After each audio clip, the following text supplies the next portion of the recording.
ऋषिकेशं तदा वाक्यम इदमाह महीपते सेनयोरुभयोर्मध्ये रथम स्थापय मेच्युत।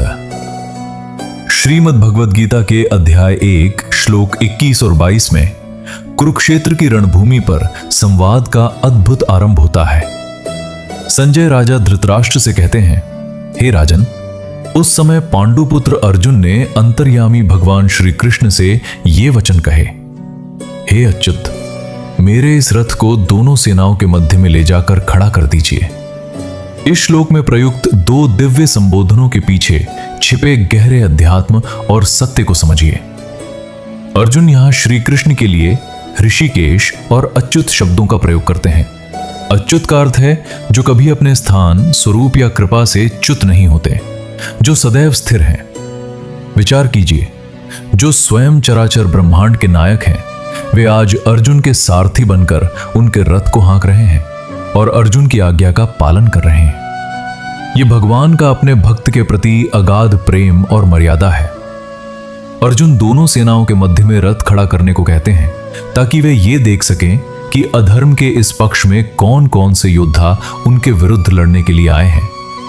यह श्लोक दर्शाता है कि किसी भी बड़े संकट का सामना करने से पहले एक श्रेष्ठ योद्धा सदैव अपनी स्थिति को केंद्र में रखकर निष्पक्ष होकर परिस्थितियों का आकलन करता है।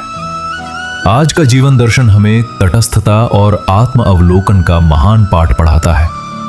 हमारे जीवन में भी जब द्वंद्व की स्थितियां उत्पन्न होती हैं, जब मन में सही और गलत, धर्म और अधर्म का युद्ध छिड़ता है, तो हम किसी एक पक्ष की ओर झुके बिना सही निर्णय नहीं ले पाते। परंतु याद रखिए, अर्जुन की तरह अपने जीवन के रथ को, अपनी चेतना को दोनों पक्षों के मध्य में लेकर आए। जब आप बिल्कुल शांत और तटस्थ होकर अपनी समस्याओं को देखते हैं, तभी आपको सत्य का सही मार्ग दिखाई देता है। और सबसे बड़ी सीख यह है कि अपने जीवन की बागडोर उस अच्युत यानी ईश्वर के हाथों में सौंप दे, जो हर परिस्थिति में स्थिर है।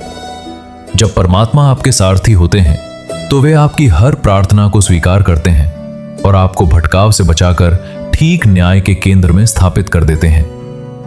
मेरे प्रिय, जब जीवन की रणभूमि तुम्हें असमंजस में डाले, तो अपने भीतर के उस अच्युत को पुकारना।